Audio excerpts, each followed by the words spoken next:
한 번 더 이제 성경책을 연대기적으로 또 한 번 또 좀 보면요. 제 첫 번째 책이 창세기, 네, 그 다음에 출애굽기, 그 다음에 민수기, 그 다음에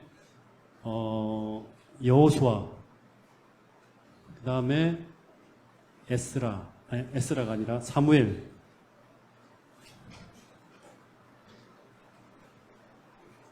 사사기죠. 죄송합니다. 왜 이러지? 지금 벌써 필름이 끊어지고 있습니다. 사사기, 그 다음에 사무엘, 그 다음에 사무엘 상하죠. 그죠? 상하. 그 다음에 지금 이제 들어갈 왕, 상하죠. 그죠? 왕상하, 열왕기 상하. 네. 창세기와 같이 짝을 이루어야 될 책이, 같은 시대에 쓰여진 책이 욥기. 다음에 출애굽기와 같이 신명기 없습니다. 출애굽기와 같이 짝을 이루어야 될 게 레위기, 민수기와 같이 짝을 이루어야 될 게 신명기. 같은 시대 책들이에요. 여호수아는 넘어가고요. 사사기와 같이 짝을 이루어야 될 책이 룻기라고 했어요. 룻기. 같은 시대에 쓰여진 책이 같이 이제 비교하면 이 시대를 보면서 이 시대에 이런 이야기들이구나 하면서 생각을 하는 거예요. 이 시대와 이 시대. 이 시대 역사를 배경으로 해서 이 룻기를 봐야 되는 거예요. 그리고 사무엘 상하는 누구 이야기를 했죠? 다윗의 하고 짝을 이루는 책이 뭘까요, 그러면? 시편이에요. 시편의 이야기를 제대로 이해하려면 사무엘 상하를 봐야지만 이 시편을 우리가 이해할 수 있어요. 그 다음에 열왕기 상하, 역대 상하, 대상하. 이 책과 연관되어진 책들이 얼마나 등장하냐 그러면 자그마치 12권의 소선지서가 다 여기 연결되어 있어요. 북방 이스라엘 선지자, 남방 유다의 선지자. 그 다음에 이 열왕기 상하 초반에 등장하는 왕, 이 누구냐 그러면 그 솔로몬이죠. 솔로몬이 10몇 장까지 등장하거든요. 이 솔로몬이 쓴 책들이 다 이 열왕기 상하 역사서에 같이 포함되는 거예요. 솔로몬이 쓴 세 권의 책이 뭐 있죠? 잠언, 전도, 아가. 세 권이 다 열왕기상 역사를 같이 보면서 같이 봐야 될 책들입니다. 비교. 그러니까 이런 것들을 같이 역사의 뼈대가 이루어진 흘러가는 이런 것들을 같이 비교해서 보지 않으면요. 도대체 이 시대가 무슨 시대인지, 왜 이런 얘기가 써 있는지 도무지 알 수가 없는 거예요. 그러니까 성경은 반드시 주관적으로 1차적으로 해석하면 안 돼요. 무조건. 그러니까 말씀 묵상이 되게 중요한데 말씀 묵상뿐 아니라 또 하나 우리가 반드시 알아야 될 게 뭐냐 그러면 통시적으로 볼 수 있어야 돼요. 정확한 뜻, 그 시대에 주어진 기별을 알아야지만 그 다음에 나에게 적용할 때도 바르게 적용할 수 있거든요. 어떤 사람들은 성경책 한 장 읽고 난 다음에 여기서 하나님께서 뭐 하라 하셨다 그러면서 그게 곧 하나님의 뜻이라고 생각하고 쭉 나가는 사람들이 있어요. 물론 그게 하나님의 뜻일 수 있지만, 레마일 수 있지만 한편으로는 위험한 그런 성경 해석이 될 수도 있다는 거예요. 그러니까 정확하게 하나님이 그 시대에 주신 기별을 1차적으로 확인하고 그 다음에 내게 오늘 주관적으로 적용하는 법들이 필요합니다. 자, 이제 열왕기상은 다윗이 사라지고 난 다음에 솔로몬이 등장하면서부터 시작되는 게 열왕기상입니다. 열왕기상. 그래서 이 다윗 이후의 왕들은 전부 다 열왕기상하나 역대상하에 다 담겨 있어요. 다윗 이후의 모든 이스라엘 왕들은 다 여기 담겨 있어요. 근데 다윗은 어디에 담겨 있다? 사무엘상하 따로 구별해 놨어요. 이게 의미가 있겠죠.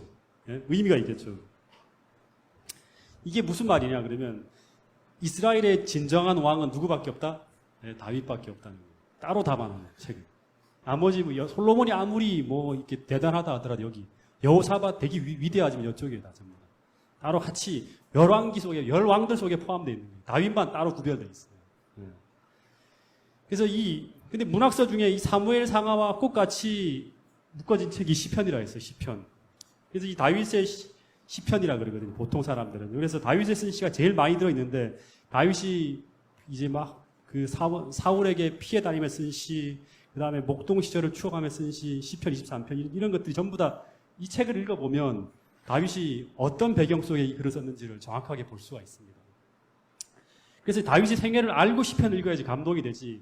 그 사람이 고생한다 그러는데 이게 뭘 고생인지 모르면서 왜 이 시편 51편의 회개의 장들이 절절한지 이건 다 우리가 지금 공부했기 때문에 시편 51편이 새롭게 느껴질 거예요. 오늘 자기 인생 전체에 치명타를 가한 게 바로 바세바와의 어떤 범죄거든요. 그러니까 얼마나 가슴이 아프겠어요. 내가 그걸 토설치 않을 때 내 뼈가 녹는 듯 했다는 그런 표현들이 다 그런 배경 속에 담겨 있는 거예요. 그런 것들을 이해하면서 본다 그러면 더 감동이 있어요. 그래서 시편은 이렇게 주제를 요약하면 될 것 같아요. 시편이 워낙 방대하기 때문에 시편은 파란만장한 삶을, 그러니까 그리스도인들이 절대 평안하게 길을 가지 않습니다. 이건 아셔야 돼요. 잘 먹고 잘 살고 행복하게 살아가는 게 그리스도인 삶이 아니에요. 다윗도 파란만장한 삶을 살았잖아요. 모든 그리스도인들은 어떻게 보면 하나님을 믿는 이 길 자체가 선악의 대쟁투 속에 놓여 있기 때문에 파란만장한 삶을 살아갈 수 있어요. 근데 그 파란만장한 삶을 다윗을 포함한 많은 그리스도인들이 살아가게 될 때 그들이 깊은 기도 속에서 이 삶을 통찰하면서 그 속에서 만난 하나님이에요. 그 속에서 경험한 하나님을 자기 어떤 그런 삶을 통해서 간증하면서 하나님이 이런 분이라는 걸 간증하면서 내려간 기록이 바로 뭐냐 시편이에요. 그러니까 오늘 우리가 어려움 속에 직면해 있다, 여러 가지 고난 속에 있다. 그러면 이 시편을 써야 돼요. 우리가 시편을 그 속에서 하나님을 만나야 된다니까요. 네. 얘기했잖아요. 그 평안한 삶 속에서는 세상적인 어떤 그런 삶 속에서는 잘 만날 수 없는 그런 하나님들이 하나님의 모습이 광야로 들어가면 보인다니까요. 거기서 만나가 쏟아지면서 만날 수 있고 그 다음에 여러 가지 어떤 고난 속에서 만나가 쏟아지는 가운데서 고난 중에서 고난을 해결하신 하나님을 만나잖아요. 그 만나면서 하나님에 대한 놀라운 간증들을 우리가 써내려갈 수 있어요. 그게 이제 기쁨이 되는 거예요. 시편의 기자들의 기쁨이 되는 거예요. 충만한 기쁨, 영영한 즐거움 다 거기서 나오는 거거든요. 그러니까 오늘 여러분들이 제가 자주 얘기하지만 여호와로 말미암는 기쁨들을 우리가 발견하지 못하면 결국 우리가 이 선악의 대쟁투에서 승부를 가를 수 있는 게 뭐냐 그러면 여호와로 말미암는 기쁨들을 간직한 사람인가 그렇지 않은 사람인가. 그러니까 그거는 고난 중에 만난다. 그 글들이 다 시편의 글들이. 그리고 이제 그 다음 다윗이 죽고 난 다음에 이스라엘 역사상 가장 지혜롭다고 말하는데요. 저는 가장 어리석은 사람이에요. 가장 어리석은 누가 등장하냐 그러면 이 솔로몬이라는 사람이 등장합니다. 그러니까 다윗, 이스라엘 역사는 다윗 다음에 솔로몬 여기까지가 이 이스라엘이라는 나라의 끝이에요. 끝. 그 다음부터는 나눠집니다. 이 솔로몬이 정치를 똑바로 못하고 솔로몬이 다윗과 같은 왕이 되지 못함으로 말미암아 이 시대부터는 이제 역사가 완전히 나눠집니다. 이 솔로몬이 굉장히 그러니까 이 잘못된 어떤 그런 왕이었어요. 이 왕. 그래서 열왕기 상하, 역대 상하는 이제 역사 기록이거든요. 어떻게 보면 조선왕조실록하고 똑같은 거예요. 조선왕조실록하고 똑같은 게 열왕기 상하. 그 역대 상하는 조금 달라요. 이 똑같은 기록인데 왜 또 두 개를 썼느냐? 이거 다 이유가 있습니다. 다 이유가 있어요. 먼저 이제 이 내용을 보면 지혜로운 왕이었던 솔로몬이 등극하고 난 후 이스라엘은 이제 이 다윗 때가 최전성기를 했잖아요. 그죠? 이 전성기를, 그러니까 다윗이 쌓아놓은 이 엄청난 부로 인해서 솔로몬 시대가 그냥 흘러가더라도 더 부한 어떤 그런 나라가 되는 거예요. 굉장히 전성기의 전성기를 하는 거예요. 근데 이 솔로몬이 그 최대 영화를 누리면서 번영하다가 자기 다윗이 그토록 원했던 뭘 하냐 그러면 솔로몬이 한 일 중에 잘한 일 하나 뭐예요? 성전 건축한 거예요. 그것도 누가 다 모아놓은 거 가지고 이 사람이 모아놓은 게 아니에요. 솔로몬이 모아놓은 게 아니라 다윗이 만들어 놓은 부와 이 모든 것들을 가지고 그냥 지어버린 거예요. 다 무슨 백향목 있고 전부 다 다윗이 다 마련한 거거든요. 하나님이 너는 짓지 마. 그래갖고 못 지은 것 뿐이에요. 다 마련한 걸 가지고 그냥 지은 거예요. 그러니까 별로 한 게 없어요, 이 사람은. 그러고 난 다음에 막 사람들이 솔로몬을 칭찬하는 거예요, 사람들이. 야, 너 대단하다고. 그래갖고 솔로몬이 어떻게 되냐 그러면 똑같아요. 다윗이 라빠 마지막 땅을 딱 정복하기 직전에 다윗이 내가 참 대단한데? 야, 진짜 멋지다, 내가. 이런 생각을 하는 순간 갑자기 밧세바가 보이기 시작하면서 죄를 짓게 되는 거 똑같아요. 솔로몬이 번영의 최전성기를 달리다가 갑자기 이제 추락하기 시작해요. 그래서 급격하게 타락하면서 이 나라가 분열돼요. 솔로몬은 젊었을 때부터 타락이 시작되는 거예요. 그래서 말년까지 갑니다. 돌아오지 않아요. 다윗과 달라요. 다윗은 한번 잘못했다는 걸 알고 회개하고 돌아가지만 솔로몬은 계속 하나님을 반역해서 흘러갑니다. 그러면서 가장 큰 문제를 더 크게 일으키는 거예요. 그래서 여러분, 죄는요, 우리가 넘어지잖아요. 그럼 빨리 회개를 해야 돼요. 우리가 질질 끌고 하나님과의 관계에서 씨름하면서 계속 이렇게 하잖아요. 그러면 그 기간이 길어지면 길어질수록 데미지가 더 커져요. 이 나라가. 가정이 그렇고 내 삶이 그런 거예요. 그러니까 우리는 빨리 잘못했으면 다윗처럼 돌아가야 돼. 이 진실한 그리스도인이에요. 연약함을 인정하고. 그래서 이 다윗과 사울, 다윗, 솔로몬까지는 통일 왕국인데 솔로몬이 이제 이 완전히 너무나 잘못된 길을 많이 걸었기 때문에 결국 그 다음에 솔로몬 때까지 내가 이 다윗을 봐서 너 나라에서는 비참한 길을 보지 못하겠지만 네가 죽고 난 다음에 네 나라가 분열될 것이라고 이제 예언을 해요. 그래서 솔로몬의 대적들이 막 등장하기 시작하면서 이 나라가 어떻게 되냐 그러면 두 나라로 분열됩니다. 솔로몬 이후에 두 나라로. 그래서 우리나라처럼 남과 북이 되는데 솔로몬의 아들이 누구냐 그러면 르호보암이에요. 르호보암 때 하나의 기회가 있었어요. 이 르호보암이 솔로몬의 길이 아니라 이 회개하고 다윗의 길을 따라갔으면 분열이 안 될 수 있었어요. 그래서 이 솔로몬이 죽고 난 다음에 르호보암이 이제 그 적통으로 이제 자리에 딱 앉았는데 사람들이 왔어요. 와갖고 옛날에 이 솔로몬 때 너무 고통을 받았다. 좀 세금도 낮춰주고 옛날처럼 우리 자치하게 좀 해달라. 이런 얘기를 해요. 그랬더니 이제 고민을 하죠. 르호보암이. 그런데 젊은 사람들 쫙 불러보니까 젊은 애들이 뭐냐 그러면 절대 그 사람들 말 들어주지 마라. 그렇게 말 들어줬다가는 왕권이 더 약해진다. 차라리 솔로몬 때보다 더 강력하게 내가 징치하겠다고 얘기하라. 다시 말하면 뭐예요? 세상적인 방법이죠. 그래서 그렇게 할까 말까 하다가 이제 나이 든 사람들의 말을 따르지 않고 솔로몬의 방법을 따라갑니다. 그랬더니 그래 그럼 네 혼자 해 하면서 이 남방 유다와 베냐민만 르호보암을 따라가고요. 나머지 10지파는 누구를 따라가냐 그러면 솔로몬 때 아주 어려움을 겪었던 한 인물. 이 사람도 기억해놔야 됩니다. 여로보암 비슷한 인물이죠. 이 두 사람의 이름은 기억해놓으세요. 그래서 이때부터 이스라엘이라는 나라는 북방 이스라엘과 남방 유다로 나누어집니다. 북방 이스라엘과 남방 유다. 많이 들어보셨죠? 북방 이스라엘과 남방 유다. 그래서 이 북방 이스라엘은 10지파가 이쪽에 붙어요. 그리고 남방 유다는 두 지파, 유다 지파하고 베냐민. 이 두 지파면이 르호보암을 따라서 가는 거예요. 그래서 원래 이스라엘이라면 원래 이름은 뭐예요? 이스라엘이 어디에서 왔어요?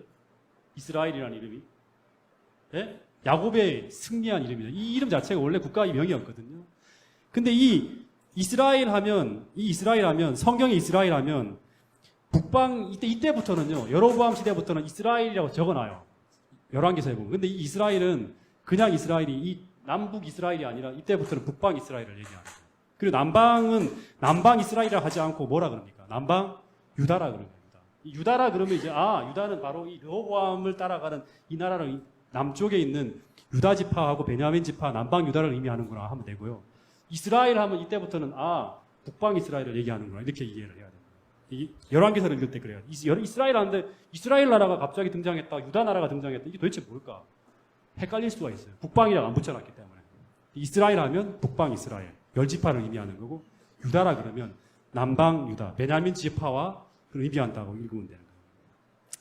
그래서 이 북방 이스라엘의 운명이 930년에 분열됩니다. 930년에.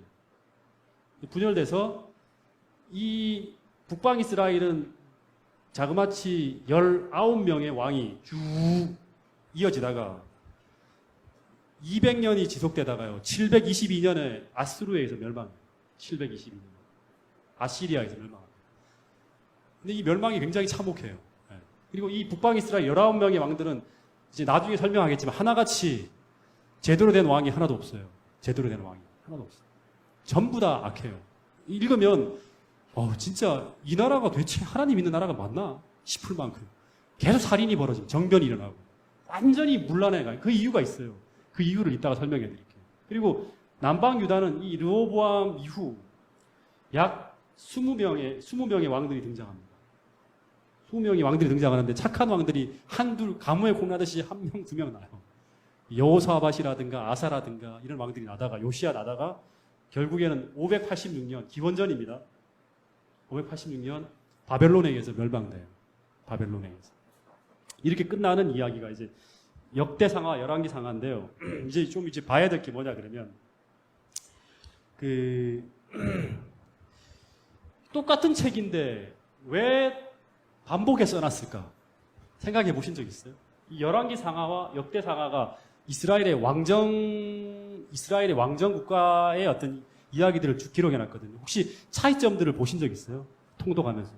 왜 똑같은 이야기를 두 번에 걸쳐 썼을까? 두 책의 차이가 뭘까? 혹시 차이를 보신 적 있어요? 성경을 읽으면서? 한 번도 유의 있게 안 읽죠. 그냥 무자비하게 빨리 통독 한번 해야겠다 생각을 하고 막 읽으니까.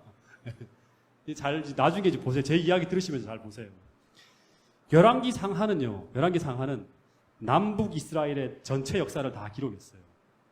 열왕기 상하 이 책은 남북 이스라엘의 역사를 다 기록했지만 역대 상하는 오직 한 나라에 대한 기록만 적어놨어요. 역대. 누구? 네, 유다예요. 유다. 남방 유다의 역사만 기록해놨어요. 그래서 이 역대상은 그래서 사무엘 하고 똑같아요. 이 다윗이 왕이 되고 난 이후의 역사가 시작돼요. 다윗이 왕이 되고 난 이후. 사무엘 상은 이제 막 그 왕이 되기 전의 역사는 오직 사무엘 상에만 있고 사무엘 하의 역사가 역대 상이라고 생각하면 돼요. 그리고 역대 하는 솔로몬 때부터 시작해서 이스라엘이 바벨론의 포로 잡힐 때까지 남방 유다의 기록만. 북방 이스라엘은 다시 말하면 왕조로 인정하지 않아요. 역대 상은. 역대기는. 이게 참 신기하죠. 그래서 열왕기 끝에는 북방 이스라엘과 남방 유다가 다 망하고 끝나는데 망했으면 이걸로 끝나야 되잖아요. 열왕기 하 보면 이제 남방 유다 멸망하고 북방 이스라엘 멸망하고 난 다음에 남방 유다가 끝나는 멸망하는 걸로 열왕기 상하가 끝나요. 그럼 이제 끝나고 바로 다음 책으로 이어져야 되는데 그렇지 않고 다시금 역대 상하는 그 역사를 다시 재구성하는 거예요. 네. 어떻게 재구성하는가? 망했으면 그걸로 끝나야 돼. 그렇지 않고 왜 다시 재구성하는가? 다시 말하면 열왕기 상하라는 왕정시대의 역사를 다시금 다윗 왕조 중심으로 해서 다시금 쓰는 거예요. 그래서 역대기에는 북방 이스라엘의 역사를 기록하지 않고 다윗 왕조 중심으로 쫙 기록해놓은 거예요. 다시 말하면 다윗을 계승한 나라만이 진정한 하나님의 나라라고 이제 그렇게 해석하는 거예요. 이 이야기는 왜 그런지를 설명해 드릴게요. 조금 더 지난 다음에. 여기서부터 이야기는 굉장히 많아요. 분량이. 근데 하여튼 다 하지는 못할 것 같아요. 그래서 포로 시대도 보면 이제 포로 시대 이게 끝나고 나면 이제 포로 시대가 가잖아요. 포로 시대에도 보면 에스라, 느헤미야, 에스더, 에스겔, 다니엘, 학계, 스가랴, 말라키 전부 다 유다 지파 사람이에요. 전부 다 100% 유다입니다. 네. 그리고 열왕기에서 사라진 이스라엘, 북방 이스라엘은 유다 지파 사람들이 포로 시대에도 이제 북방 이스라엘이 끝나고 계속 이제 유다 지파가 포로 시대에도 계속 역사를 주도해 나갑니다. 이 사람들이 저기 성전을 재건하는데도. 그래서 이 400년이 지나고 난 다음에 다시 말해 포로기가 지나고 난 다음에 이제 신구약 중간사가 400년 있잖아요. 400년이 지나고 난 다음에 다시 신약 성경에도 주도권을 쥐고 가는 사람들이 누구예요? 다시 계속 유대인들이에요. 네. 그래서 유대인들이 계속 이어갑니다. 그래서 이 북방 이스라엘 사람들을 이제 신약에 보면 사마리아인으로 하는데 이 사람들은 유대인과 철저하게 이제 선을 그어요. 이런 것들 차별 때문에 니들하고 그럼 따로 살겠다고 아예 선을 그고. 그래서 이 사마리아인들이 왜 그런지는 아시죠, 그죠? 이 북방 이스라엘 사람들은 아시리아한테 멸망하고 난 다음에 이 사람들이 너무나 악했기 때문에 그래요. 아시리아 사람들도 이 북방 이스라엘 사람들이 너무나 잔악하기 때문에 이놈들을 그냥 놔뒀다가는 분명히 또 잘못이 벌어질 거란 생각을 가지고 이 나라를 멸망시키고 난 다음에 심지어 어떻게 하냐면 다 코를 자르고 귀를 잘라갖고 대리 끌고 가고요. 사람들을 코에다 끼갖고 이렇게 끌고 가고 그다음 심지어 사람들을 전부 다 이 건물을 짰는데 집어넣어요. 철근처럼 사람을 집어넣어서 막 발라버리고 이렇게 잔인하게 다 죽입니다. 그러고 난 다음에 이 인간들은 다시 이 땅에 존재하면 안 된다고 생각을 가지고 심지어는 수많은 사람들, 똑똑한 사람들 다 끌고 이제 나라 아수르 전역에 다 흩어갖고 통혼을 시켜버리고 그 다음에 이제 거기 있는 나머지 사마리아에 있는 사람들은 전부 다 이제 좀 약간 신분적으로 떨어지는 사람들, 그 사람들에게 또 밖에 사람들 끌고 와서 통혼을 시켜버려요. 그러니까 혈족 자체를 아예 혼혈을 시켜버리는 거예요. 왜냐 그러면 순수성을 보정해 놓으면 이 이스라엘이라는 민족들은 다시금 이 반란을 일으킬 수 있다. 그런 생각 때문에 완전히 지워버리는 거예요. 흔적도 없이. 그래서 남방 유다인들은 북방 이스라엘 사람들을 자기들과 같은 이런 어떤 혈연적 관계를 가지고 있는 이스라엘로 보지 않고 개처럼 여깁니다. 네, 개처럼. 그리고 이 통혼에 저항하지 않았다 그래요. 역사 기록에 보면. 북방 이스라엘 사람들이 저항하지 않고 그냥 순순히 따라갔다는 거예요. 목숨을 걸고 저항하지 않고 독립투쟁을 벌이지 않고 그 지조와 순결을 지키지 않고 통혼에 그냥 허락했다. 그래서 이 사람들은 개다 이렇게 여겼다는 거예요. 그래갖고 나중에는 이 북방 이스라엘이 이제 석방령이 내리고 난 다음에 이제 사마리아인들이 이제 예루살렘 성전을 재건할 때 같이 돕겠다 그럽니다. 우리 같이 하자고. 근데 유다인들이 그 제안을 어떻게 하냐 거절해요. 그래서 사마리아인들이 그다음부터 화가 나서 어떻게 하냐고. 그래, 니들 거기서 지어. 우리는 우리대로 짓겠다 하고 하면서 성전이 북방 이스라엘은 또 따로 사마리아의 그리심산이라는 산에다가 성전을 지어요. 그리고 거기서 예배하는 거예요. 그래서 사무엘 요한복음 4장에 보면 그 사마리아인이 그러잖아요. 성전이 여기도 있고 저기도 있는데 도대체 어떻게 예배하는 것이 맞습니까? 라고 말할 때 우리들은 그리심산에서 예배하고 있고 당신들은 예루살렘에서 예배하는데 어느 게 예배가 맞습니까? 라고 지금 질문이 여기서 나오는 거예요.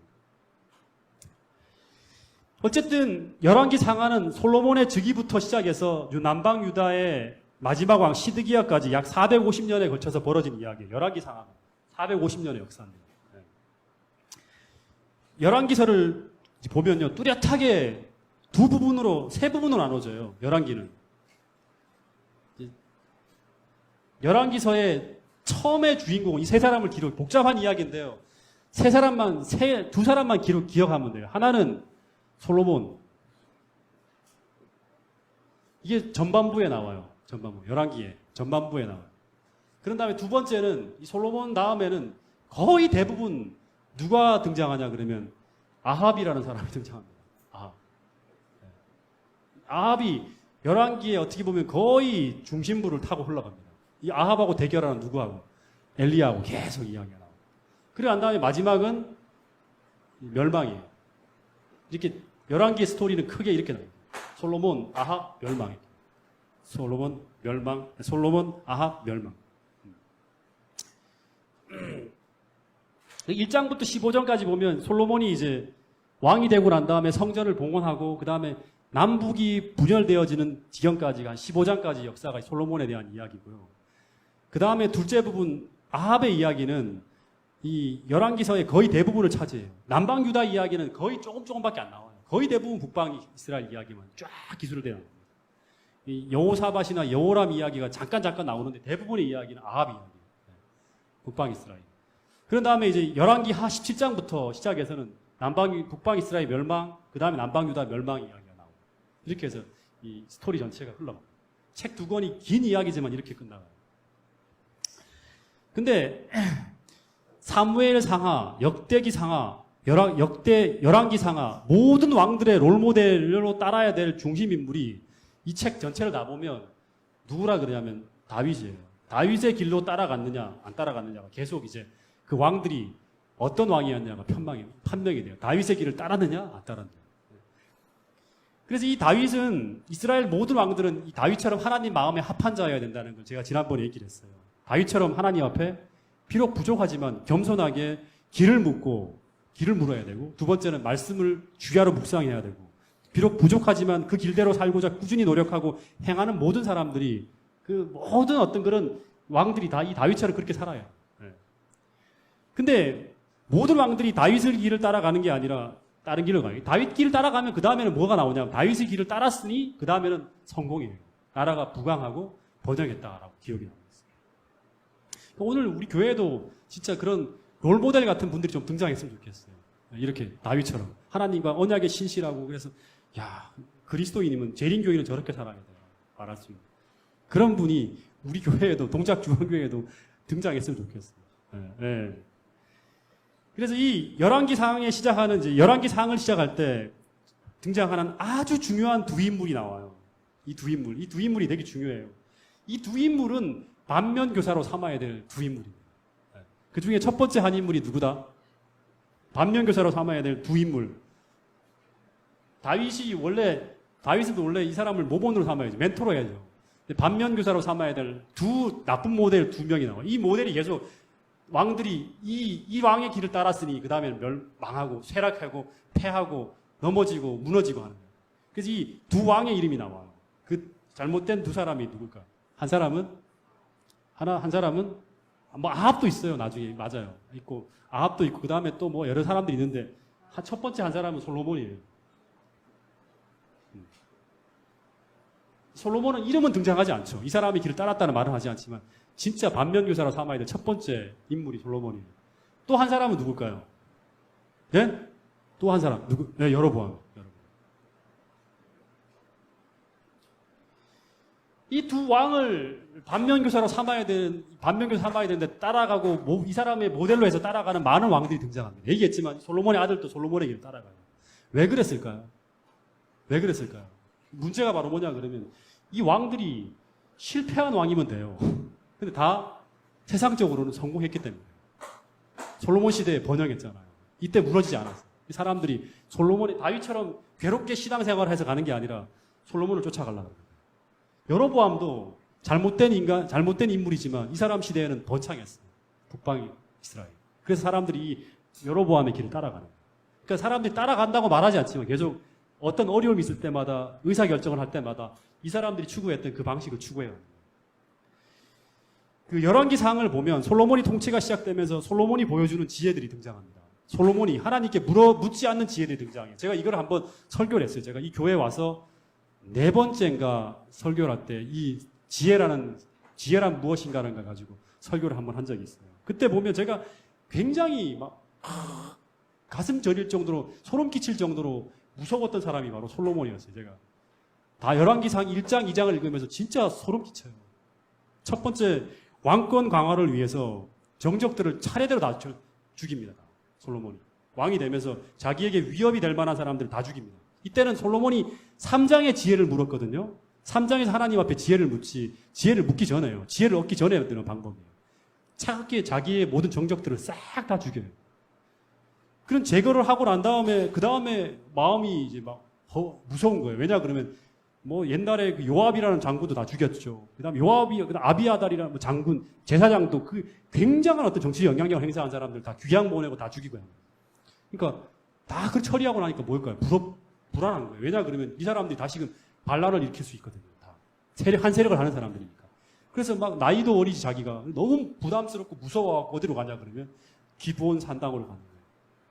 그래서 무릎 꿇고 기도하는 거예요. 하나님 1000번째를 드리면서 너무 무섭다고. 내 지혜를 가지고는 아무리 생각해봐도 또 죽이고 해야 되는데 이게 이렇게는 못 살 것 같아서 무릎 꿇고 기도하는 거예요.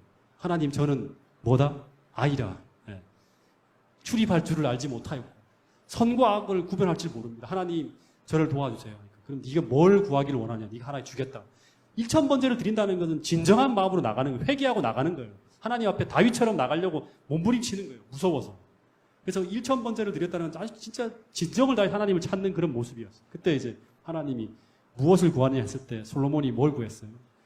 북이나 이런 어떤 그런 돈을 구하는 것이 아니라 하나님 지혜를 낸다.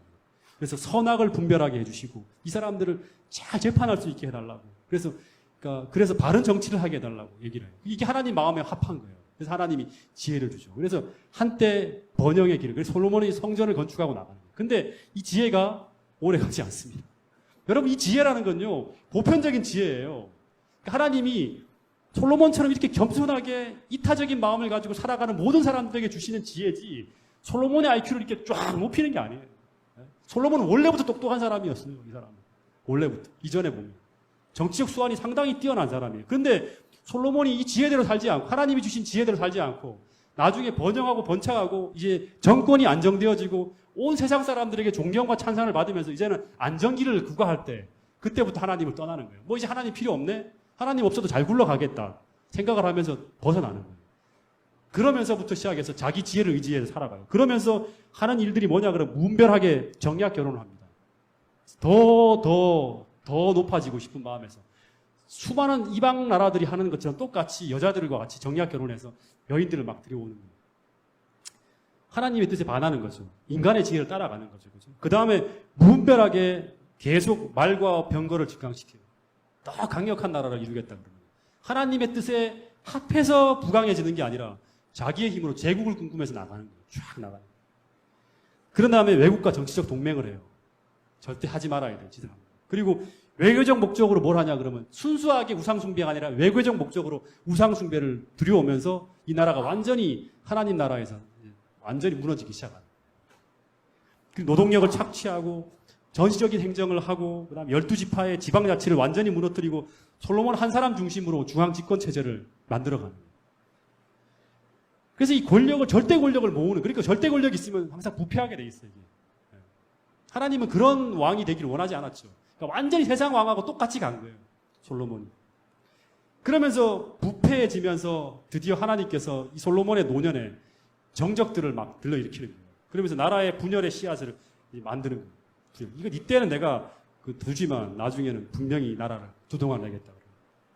그래서 이런 솔로몬의 하나님을 떠나서 세상적 술수와 죄와 타협하면서 나라를 다스리는 이런 정치적 소환이 솔로몬 때에는 성공적인 나라를 만드는 것처럼 기여하는 것처럼 뭐 실제로는 다 약해지고 있는데 다 균열이 가고 있는데도 결국 겉으로는 멀쩡하잖아요. 그런 게 많죠. 교회도 마찬가지예요. 겉으로는 아주 멀쩡하게 건강한 교회처럼 보이지만 속은 다 골마갖고 바람만 불면 확 무너질 수 있는 상황이 될 수도 있어요. 그죠? 그런 교회가 아니라 진짜 내실 있고 하나님께서 함께 하시는 이런 어떤 교회가 되기 위해서는 언제나 우리는 솔로몬의 길이 아니라 다윗이 따랐던 그런 길로 가야 돼요. 그래서 후대 남방 왕들은 원래 솔로몬이 더 칭찬을 받았거든요. 그래서 막 시바 여왕들이 와서 막 이렇게 솔로몬의 지혜를 묻고 하니까 사람들이 볼 때는 다윗의 길이 아니라 솔로몬의 길을 따라가요. 남방 유다의 대부분의 왕들이. 그래서 자기 욕심을 채우고 권력을 강화시키면서 나라를 부강하게 만들려고 꿈꾸는 거예요. 그래서 이런 모든 후대 남방 왕들은 솔로몬이 실패했잖아. 지나가면 역사가 더 흘러가면 무너지는 거예요. 근데 솔로몬이 잘 사는 것처럼 보였기 때문에 모든 후대 남방 왕들이 이 길을 따라갔는데 결국에 나 어떻게 하냐 그러면 다 실패하는 거예요. 다 무너지는 거예요. 그래서 이 솔로몬이 인생 말년에 자신의 이런 삶을 실패한 삶을 참회하면서 후대 반면교사라고 사람들이 읽어주기를 바라면서 쓴 책이 있어요. 그게 바로 뭐다? 네, 솔로몬이 후년에 쓴 한 책, 전도서예요. 이 전도서는 열왕기상과 같이 읽어야 돼요. 열왕기상, 역대상하 같이. 그래서 이 솔로몬이 전도서의 주제는 뭐냐 그러면 솔로몬이 아주 깊은 사색과 반성을 통해서 나온 인생의 한 결론을 내리는 거예요. 깊은 사색과 반성을 통해서. 그러니까 이건 우리 모두에게 교훈이 되는 거예요. 어떤 결론을 내리냐 그러면 그 주제는 최고의 선은 가장 좋은 길이라는 거죠. 인간에서 가장 최고의 선은 인간의 부나 명예나 인생의 쾌락이 아니라 무엇이다? 네? 무엇이다? 하나님을 경외하는 삶에 있다는 것이 그 결론이에요. 하나님을 경외하는. 그래서 그가 또 젊었을 때 한 권의 책을 써요. 젊었을 때. 늙었을 때 쓴 책은 전도서예요. 그래서 전도서는 굉장히 사색적이에요. 젊었을 때 쓴 책이 있어요. 아주 혈기왕성할 때. 그때 쓴 책이 뭐죠? 잠언이에요, 잠언. 이 잠언서는 솔로몬의 이름에서 나온 거, 솔로몬이 지었지만 실제는 누구의 삶에 대한 기록이 나와요? 담겨 있을까요? 네? 이 잠언서는 실제로는 솔로몬이 글쓴이지만 실제는 솔로몬이 쓴 책이 아니에요, 이 책은. 실제는 누가 쓴 책일까요? 솔로몬을 가르쳤던 다윗의 철학과 생활 지침들이에요. 그렇게 말하는 학자들이 많아요. 잠언서는 솔로몬이 쓰긴 썼지만 실제로는 다윗의 삶의 철학과 생활 지침들이에요. 그래서 왜냐 그러면 이 솔로몬이 잠언서대로 살지 않았어요. 그래서 이건 배운 것이지 솔로몬의 삶으로 체득된 것이 아니었어요. 배운 거지. 아버지한테 배운 거예요. 그래서 이 잠언서의 삶의 지침들은 다윗의 생애에 잘 들어맞는 거예요. 다윗이 이렇게 살았거든요. 그래서 이 잠언서의 주제는 뭘까요? 이 잠언서 제가 자주 얘기하는 건데 잠언서의 주제는 뭐죠? 잠언서의 주제가 뭐예요? 네? 지혜예요, 지혜. 네. 근데 이 지혜라는 것이 뭐다? 이걸 알아야 돼요. 그냥 지혜라 그러면 안 되죠. 지혜를 뭐라 그러면 잠언서의 지혜를 뭐라 그래요? 이 지혜를 얻으면 사람이 성공한다 그래요. 잠언서에 보면 지혜를 얻으면 이 땅에서도 부귀와 영화를 누린다 그래요. 거기엔 장수가 있고 부귀가 있고 우리 이 땅에서 행복에 추구하는 모든 것들이 다 지혜에 담겨 있대요. 그러니까 우리 하나님의 신앙생활이라는 것은 이 땅의 삶에도 굉장히 중요한 거예요. 우리 행복이나 우리의 삶에도. 이 지혜가 뭐다 근데? 네? 네? 하나님을 아는 것. 더 정확하게. 네? 네? 네? 하나님을 전하는 것. 제가 갈라디아서 공부하면서 많이 얘기했던 믿음이라는 바로 이것이다 했어요. 지혜와 믿음은 이꼴이에요. 제가 볼 때. 믿음. 믿음대로 산다는 건 하나님의 지혜대로 사는 거예요. 아시겠습니까? 하나님이 가르쳐준 지혜대로 살아가는 거예요. 믿음과 지혜는 같은 거예요. 제가 볼 때는. 신약에서는 믿음이지만 구약에서는 지혜예요. 이 믿음이란 뭐다? 잠언서에서 얘기하는 게. 네? 하나님을 경외하는, 맞아요. 그것도 약간 모호하잖아요. 하나님을 경외한다는 게 뭘까? 또 이렇게 물으면 또 곤란해지거든요. 정확한 답이 잠언 3장 5절에 나와 있죠. 잠언 3장 5절 뭐예요? 여호와를 마음을 다해서 여호와를 의뢰하고 스스로의 명철을 의지하지 않는 것, 스스로 지혜롭게 여기지 않는 것, 이것이 바로 뭐냐 그러면 믿음이에요. 그것이 바로 잠언서에서 말하는 지혜예요. 예? 그래서 이것이 바로 뭐 이렇게 스스로 하나님을 여호와를 다해서 마음을 의뢰하고 자기를 자신의 지혜를 뒤로 물리는 것. 솔로몬이 그렇게 못했잖아요. 근데 그걸 지혜라고 자기가 얘기하잖아요. 이거 배운 거지. 이대로 안 살았잖아요. 자기의 지혜대로 갔거든요. 솔로몬이. 그게 다윗의 지혜라는 거예요. 그러니까 저도 마찬가지 이렇게 말은 전하지만 제가 이대로 못 산 거면 솔로몬하고 똑같은 거예요. 그러니까 우리는 사람들을 가르칠 수 있고 이야기할 수 있지만 사람으로 체득하는 건 쉽지 않은 거예요. 그래서 스스로 하나님을 마음을 다해서 의뢰하고 스스로 자신을 지혜롭게 여기지 않고 자기의 명철과 지혜를 포기하는 것. 이것이 바로 뭐냐 그러면 여호와를 경외하는 삶이에요. 정승근 집사님 말한 것처럼 여호와를 경외하는 삶. 그것이 여호와를 경외하는 것. 그게 믿음대로 사는 겁니다. 그러니까 우리가 모호한 단어들 자꾸 구체화시킬 필요가 있어요. 구체적으로 적용할 수 있어야 돼요. 지혜라는 것이. 그래야지만 실제로 우리가 삶의 어떤 그런 어려운 순간에 지혜롭게 선택할 수 있는 거거든요. 그리고 아가서는요. 아가서는 솔로몬이 젊었을 때 기록한 거예요. 한 여인을 사랑한 이야기인데 이 아가서가 왜 성경이 되었는가? 이건 바로 간단하게 이것도 한참 얘기하면 안 되니까 예수 그리스도가 교회를 사랑하는 모습. 예수 그리스도께서 우리를 사랑하는 그 모습을 아름다운 시가 형태로 이렇게 기록해 놓은 게 바로 아가서. 그리고 잠언 전도 아가서가 바로 솔로몬 때 열왕기상하 역대상에 기록된 솔로몬 역사에 이렇게 기록된 거예요. 역대하네요. 역대하 솔로몬. 역대상이 이제 그 다윗의 이야기. 자, 그리고 또 한 명 반면 교사로 삼아야 될 인물이 바로 누구라고요? 여로보암이었어요. 여로보암. 그래서 이 솔로몬 이후에 이 두 길로 나눠집니다. 이 두 길로 나눠지는데 솔로몬은 남방 유다의 어떤 그런 적통 왕이잖아요, 그죠? 그래서 이 여로보암은 어떻게 보면 다윗과 유다 지파 사람도 아니에요, 그죠? 그렇기 때문에 이 사람이 굉장히 어떻게 본다 그러면 내가 왕이 되어도 되는 건가 이런 어떤 그런 의심을 할 수 있고 상당히 불안한 가운데서 북방 이스라엘의 왕이 됩니다. 이 사람이 어떤 사람이냐? 원래 솔로몬의 신하였어요. 솔로몬의 신하. 솔로몬의 신하였고 굉장히 큰 용사였어요. 그래서 솔로몬이 아주 악행으로 무너져 갈 때 이 사람이 어떤 사람이었냐? 그럼 하나님으로부터 약속을 하나 부여받아요. 약속을 받아요. 어떻게 보면 사명을 받는 거죠. 그건 뭐냐 그러면 내가 너에게 북방 이스라엘의 10지파를 네게 붙여주겠다. 다시 말하면 네가 왕이 될 것이다. 그래서 네가 하나님 방법대로 나의 방법대로 이 북방 이스라엘을 다스려라. 하나님 방법대로. 이런 어떤 사명을 부여받는 사람이에요. 이 사람. 그래서 이 사람이 처음에는 그래서 이 사람이 이제 그런 꿈을 가지고 이렇게 이제 굉장히 들뜨겠죠. 근데 내가 진짜 과연 이 약속이 이루어질까 하고 생각하고 있는 찰나에 솔로몬이 이 사실을 알고 어떻게 하냐 여로보암을 죽이려고 하는 거예요. 죽이려고 지금 하니까 이 여로보암이 시련이 닥치잖아요. 원래 모든 코스가 있어요. 내가 어떤 하나님으로부터 이 사명을 부여받잖아요. 부르심을 받잖아요. 그러면 그 다음에 반드시 뭐가 오냐 그러면 시련이 닥쳐와요. 이 하나님의 부르심, 하나님의 뜻이 무너지도록 방해하는 어떤 시련이 오는 거예요. 그래서 여로보암이 시련이 닥쳤어요. 그러면 어떻게 해야 될까?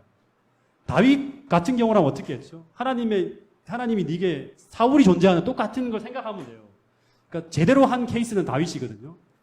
다윗처럼 또 다윗은 자기가 사울이 왕인데도 네가 왕이 될 거야 하면서 하나님이 다윗에게 기름 붓잖아요. 다윗이 어떻게 했습니까? 그래서 똑같이 사울이 죽이려고 칼 들고 쫓아다니는 거예요.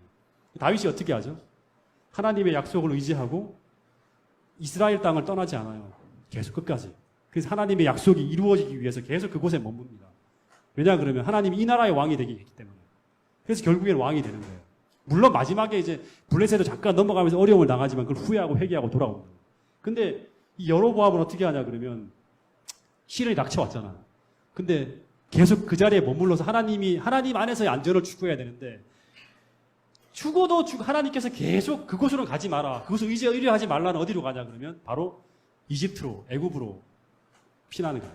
거기서 완전히 절기도 못 지키고 성소하고 멀어진 삶 속에서 오래 머물다가 신앙이 어떻게 되냐면 타협하는 신앙, 이 애굽의 모든 풍습 이런 것들을 잔뜩 배워요. 여기서. 네. 그러면서 신앙 자체가 무너지는 거죠. 돌아왔는데 어차피 하나님의 약속은 이루어지잖아요. 이 사람이 왕이 돼요. 여로보암. 왕이 되고 난 다음에 어떻게 하냐 그러면 완전히 신앙에 반대가 되는, 신앙적 원칙에 반대가 되는 그런 방법으로 이 사람이 이제 이스라엘 10지파를 다스려 나가는 거예요. 그래서 애굽의 방법을 따라서 자기의 야망을 채우기 위해서 세상적 흐름과 타협해요. 그리고 난 다음에 나중에 어떤 짓을 하냐 그러면 나중에 보니까 이스라엘 백성들이 성소가 예루살렘에 있잖아요. 수많은 이스라엘 백성들이 다 성소가 있는 저기 예루살렘으로 절기를 지키러 가는 거예요. 그럼 잘못하면 자기 나라 백성을 다 잃어버릴지도 모를 것 같아요. 그래서 그렇게 못하게 어떻게 하냐 그러면 유다에서 가서 절기를 지키러 못 가게 하기 위해서 어떻게 하냐 그러면 베델과 단에다가 뭘 세우냐 그러면 이 예루살렘에 있는 것과 똑같은 유사한 제단을 세웁니다. 제단을 세워서 거기서 사람들로 하여금 그 제사를 지내게 만들어요. 레위인들을 불법적으로 막 동원하고 이렇게 해요. 그러면서 우상숭배로 이끌면서 이스라엘 백성들이 결정적으로 북방 이스라엘 10지파가 결정적으로 무너지게 만드는 결정적인 기여를 한 결정적인 역할을 한 사람이 바로 누구냐 그러면 여로보암이에요. 근데 이렇게 해서 어떻게 했냐면은 북방 이스라엘은 수많은 사람들이 남방 유다로 가는 것을 막았죠. 결국 백성들이 잃지 않았죠. 그리고 사람들에게 인기를 끌었죠. 여기도 이렇게 편리하게 만들어주는 거예요. 인간의 편리주의, 그 다음에 대체주의, 하나님과 유사 종교, 다 이런 것들이 변질된 신앙이 다 여기서 만들어지는 거예요. 그래서 나중에 이스라엘의 타락의 결정적인 역할을 하는 곳이 베델이랑 단이에요. 제단이 세워지면서 우상숭배가 싹트기 시작합니다. 근데 세상적으로 보면 성공적인 시대였어요. 그래서 사람들이 이 후대에 많은 왕들이 이 방법을 따라가는 거예요. 여러분 근데 엘렌 화이트 이런 말을 했어요. 정말 새겨 들으세요. 저도 마찬가지고 이걸 명심하겠습니다. 뭐라 그러냐 그러면 교회에서 인간적인 방법, 곧 애굽적 방법이 성공하는 것은 애굽적 방법, 여로보암이죠. 성공하는 것은 큰 재앙이다. 큰 재앙이다. 잘못된 방법으로 왜냐 그러면 이 세상적인 방법이 성공하게 되면 어떻게 돼요? 잘못된 방법으로 성공했으니까 수많은 사람들이 그 방법을 롤 모델로 삼기 때문에 이게 바로 이 역사였어요. 솔로몬의 성공, 여로보암의 성공을 사람들이 추구하는, 따라가는. 아시겠습니까? 그래서 우리가 세상적인 방법을 따라서 잘 되어가는 어떤 그런 것들을 볼 때마다 우리가 부러워하고 추구하고 해서는 안 되는 거예요. 왜냐 그러면 그런 방법은 수많은 사람들을 하여금 그 방법을 따르도록 흘러가게 만들기 때문에. 여러분 그래서 이 잘못된 본을 따라서 북방 이스라엘의 모든 왕들이 전부 다 이걸 따라가는 거예요. 여로보암의 길을 따랐다. 여러왕들이 여로보암의 길을 따라갔다. 계속 그 얘기가 나오는 거예요. 그 전부 다 뭐냐 그러면 다 한 명도 신실한 왕이 등장하지 못하고 다 멸망하는 거예요. 그 결과가 뭐냐고 똑같은 공식이에요. 타협과 타락이에요.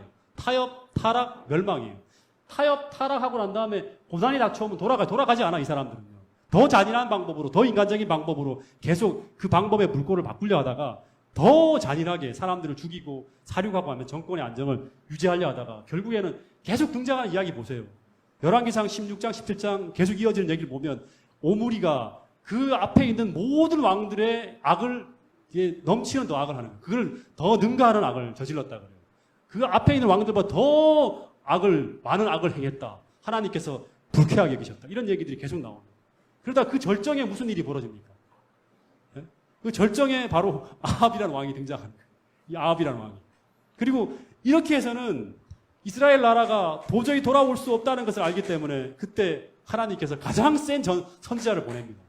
이 선지자는 한 번도 이 땅의 세상에서 높은 지위를 살아본 적이 없고 한 번도 이런 사람들하고 타협하지 않는 진짜 굉장히 센 어떤 그런 선지자를 맡겨요. 왜냐 그러면 세상에서 교육을 받고 학문을 하고 이런 사람들은 왠지 모르게 하나님 방법이 아니라 두려움이 있어요. 그죠? 근데 이 사람은 이 아합을 상대하기 위해서 등장한 이 선지자는 완전히 저 이름 없는 어떤 그런 산골에서 한 번도 이 문명과 접촉해 본 적이 없는 사람이었어요. 오직 하나님 말씀만 파고 있다가 갑자기 하나님이 부르는 거예요. 야, 이번에 너밖에 없다. 너가 나가야겠다고 불러내요. 그 사람이 누구죠? 네, 엘리야예요. 엘리야로 하여금 아합을 상대하게 합니다. 근데 성공합니까? 하늘을 닫아 3년 동안 비 안 오게 하고, 비 안 오게 하는 게 뭐예요? 신명기 28장의 역사예요. 내가 보니까 네가 하는 짓거리, 이 나라에서 하는 짓거리들 보니까 이게 분명히 보니까 하나님이 계속 방법을 쓰고 언약적 저주가 단계별로 오는데 이 단계별로 오는 모든 것들을 다 통하지 않는 거예요. 징계가 안 되는 거예요. 해초리를 때렸어요. 맞고 난 다음에 알았어. 돌아가 더 악을 해. 그 다음에 더 센 매를 테스트. 또 안 돌아와. 더 세게 쳤어요. 안 돌아와. 그 다음에 하나님이 쓰는 그 다음 방법이 뭐냐면 하늘에 닿는 거예요. 그 얘기가 신명 28장에 나와 있어요. 하늘에 다 비가 오지 않게 만들어. 근데 그래도 돌아오지 않는 거예요. 그래도 돌아오지 않으면 그 다음에 어떻게 한다? 그 다음에 하나님이 신명기 18장의 다음 공식은 뭐냐 그러면 잡혀가는 거예요. 망하는 거예요, 나라가. 그 다음 공식이 이루어지는 거예요. 아합이 절대 회개하지 않아요. 돌아오지 않아요. 왜냐 그러면 이 사람의 모든 어떤 걸 행하는 악들이 계속 넘치고 넘쳐갖고 결국 그 완악한 마음을 돌이키지 않아요.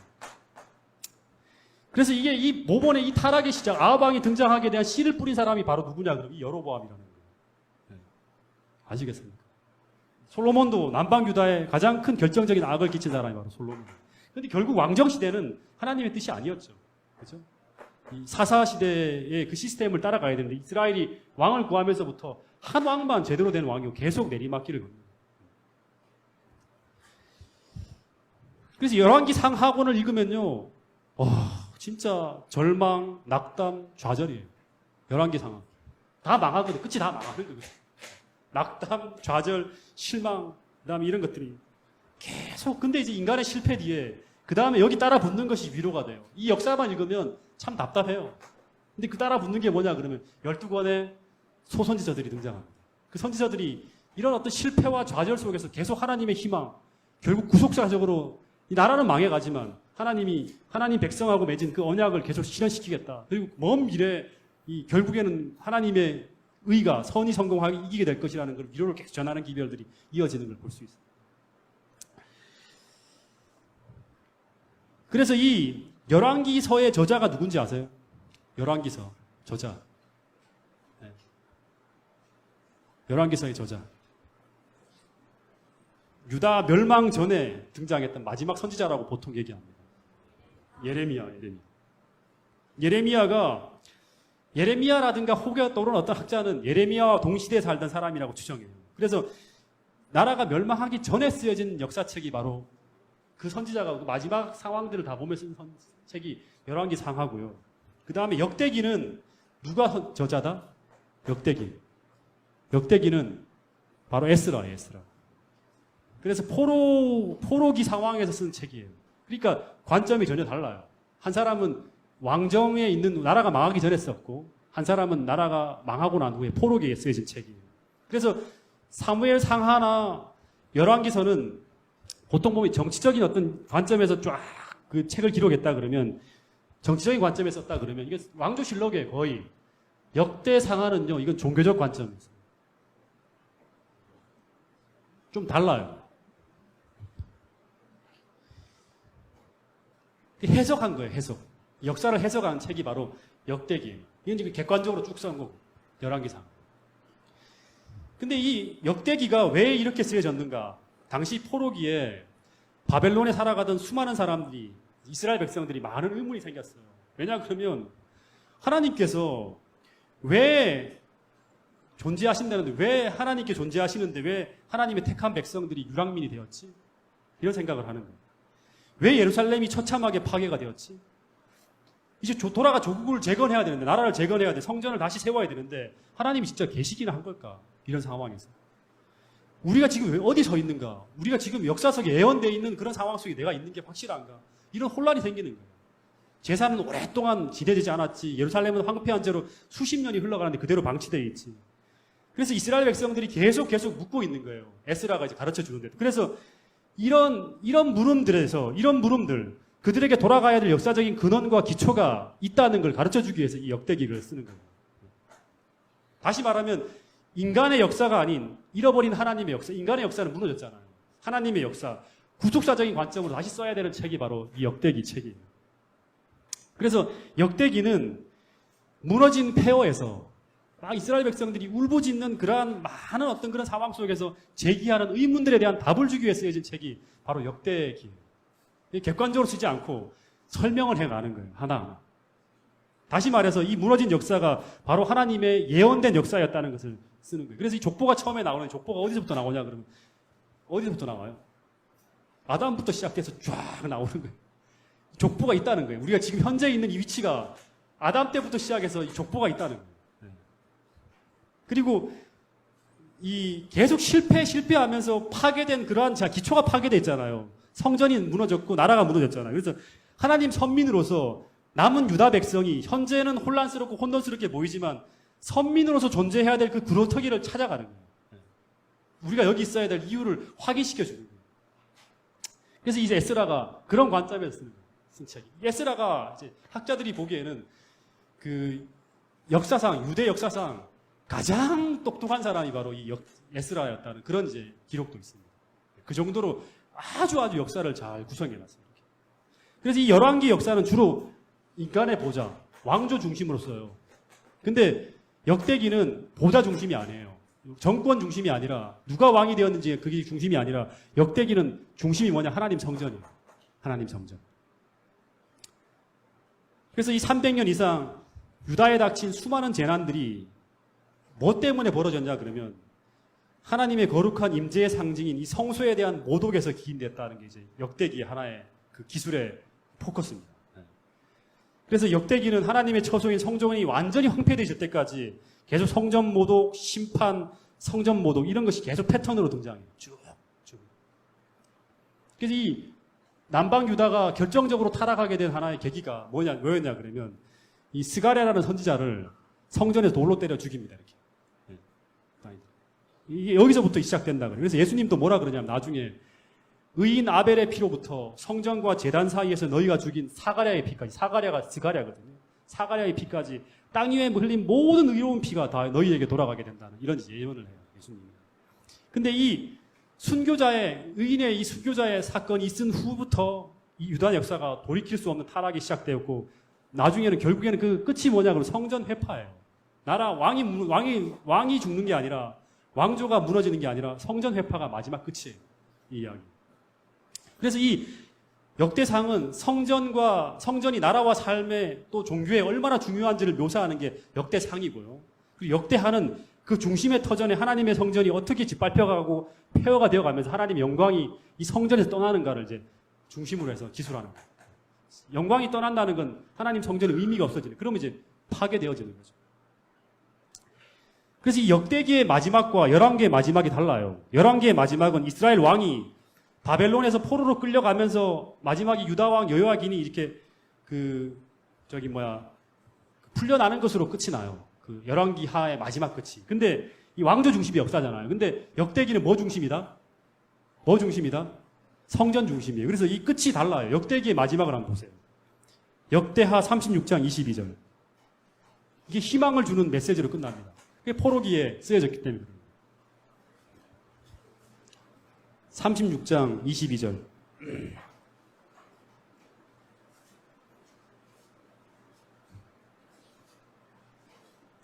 자, 읽어보세요. 시작.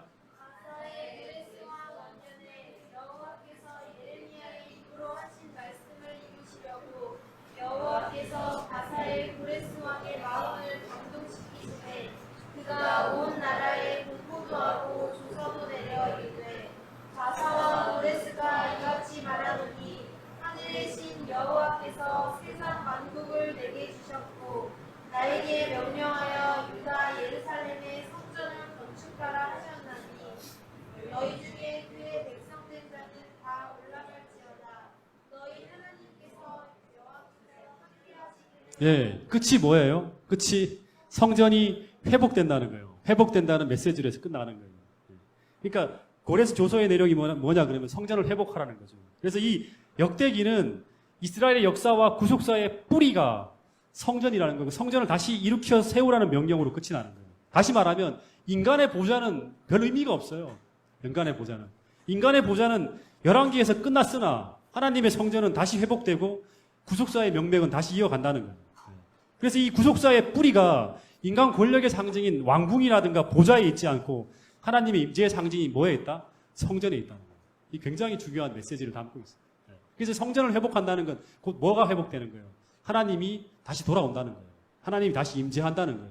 그러니까 이게 중심인 거예요. 왕이 다시 세워지고 나라가 다시 세워진다 하더라도 그게 거기에 성전이 회복되지 않으면 하나님이 거기 임재하지 않으면 그 약속의 땅이 될 수가 없는 거예요.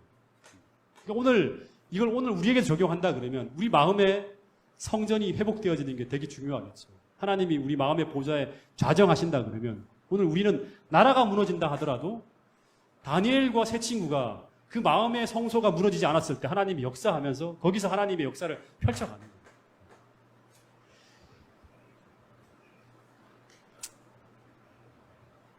조금만 더 하고 마칠게요. 지금 많이 피곤하시죠? 저도 피곤합니다. 조금만 더 하고 마치겠습니다. 여기 이 얘기만 좀 중요한 얘기인데 이 얘기만 하고 마칠게요.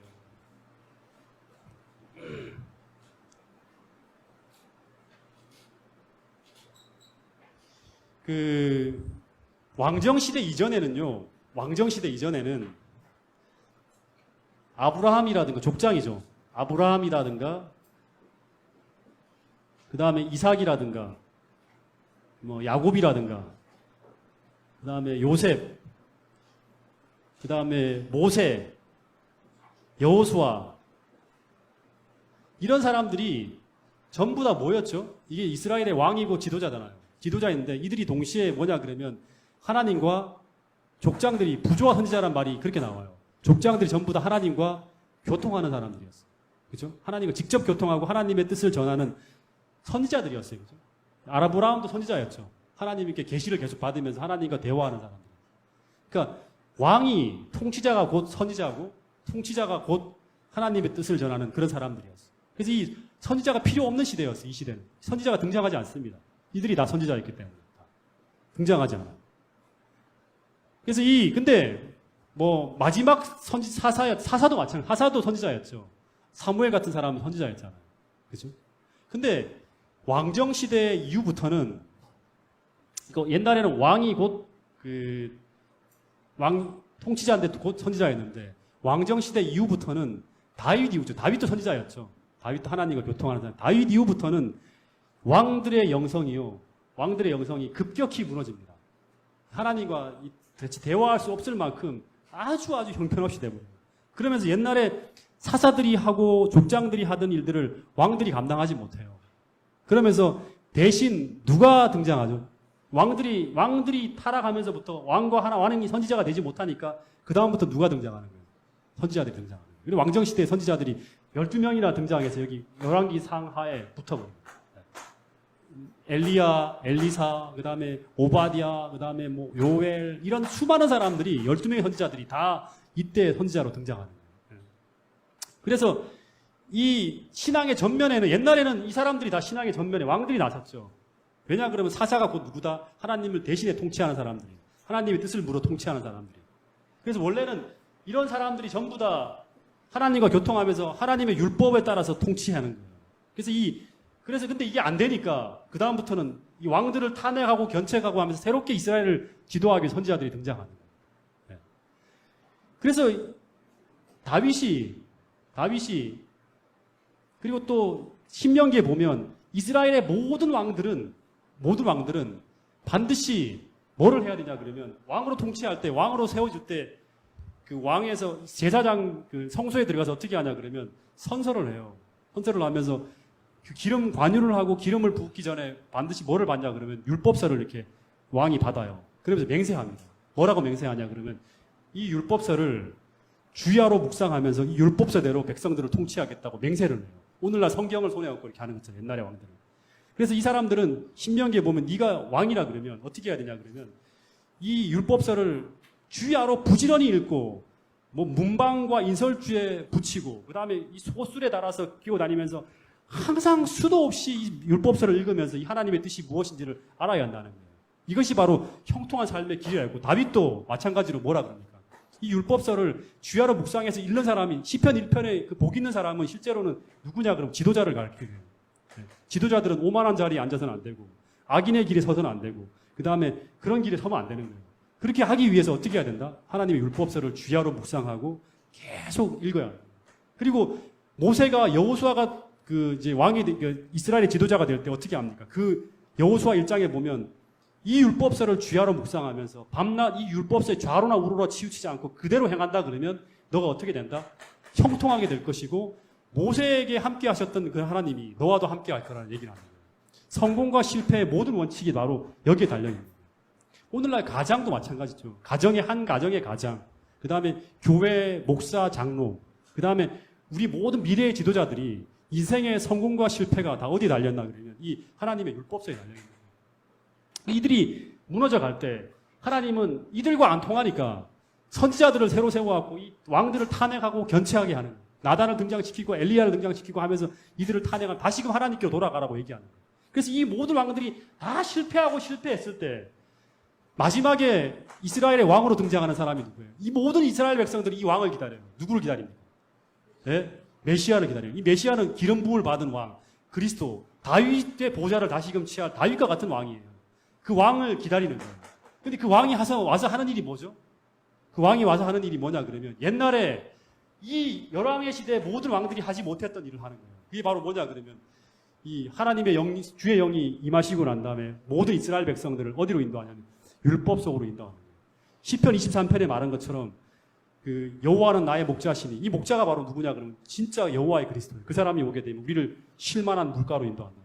그러니까 쉼이 있는 물가가 바로 뭐냐 그러면 거기서 푸른 초장에서 우리를 쉬게 한다는 거예요. 하나님의 풍성한 기름짓고를 먹으면서 거기서 쉼을 누린다는 거예요. 믿음을 갖게 된다는 거예요.